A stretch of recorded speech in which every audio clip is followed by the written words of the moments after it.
Marine Le Pen peut-elle encore espérer se présenter en 2027 ?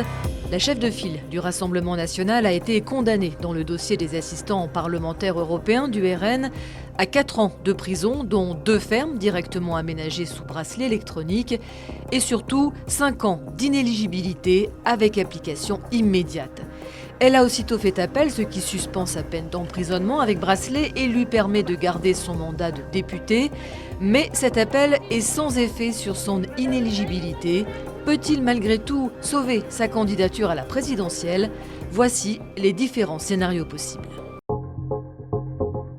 Marine Le Pen va bénéficier d'une accélération du calendrier judiciaire. La Cour d'appel a annoncé qu'elle examinerait son dossier dans des délais qui devraient permettre de rendre une décision à l'été 2026. Ce qui veut dire que le procès en appel devrait se tenir dans moins d'1 an, bien en deçà des délais habituels. Une décision exceptionnelle, aussitôt saluée par la chef de file du RN. Si la justice se montre plus clémente qu'en première instance, Marine Le Pen pourrait échapper à une inéligibilité immédiate. Le juge d'appel décide soit en tout cas d'annuler cette exécution provisoire ou d'estimer qu'elle mérite d'être suspendue, soit même peut-être de réduire la durée de l'inéligibilité en estimant que l'année par exemple purgée pourrait suffire. Dans ce qui est le plus favorable des scénarios, Marine Le Pen pourrait donc se présenter. Et si les délais annoncés par la Cour d'appel sont tenus, elle aura le temps de mener une véritable campagne entre l'été 2026 et le printemps 2027.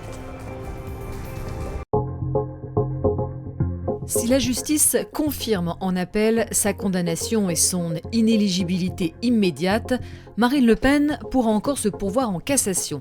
Mais elle restera inéligible le temps de cette procédure, une procédure qui pourrait prendre du temps, potentiellement trop, pour que la chef de file du RN puisse faire campagne.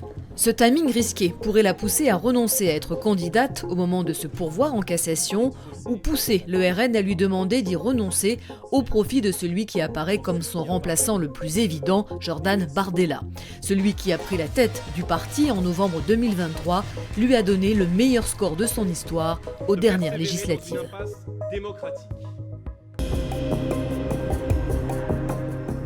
Parallèlement à son appel, Marine Le Pen a annoncé vouloir saisir le Conseil constitutionnel sur l'incompatibilité qu'il y a selon elle entre l'application immédiate de son inéligibilité et la liberté des électeurs.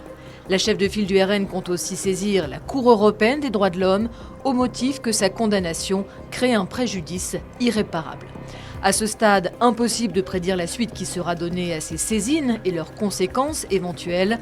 Seule certitude, Marine Le Pen a averti qu'elle utiliserait dans les prochains mois toutes les voies de recours possibles.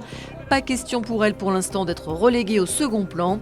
Et le RN a lancé la mobilisation générale pour soutenir sa candidate naturelle. On sera là jusqu'au bout, on sera là jusqu'à la victoire.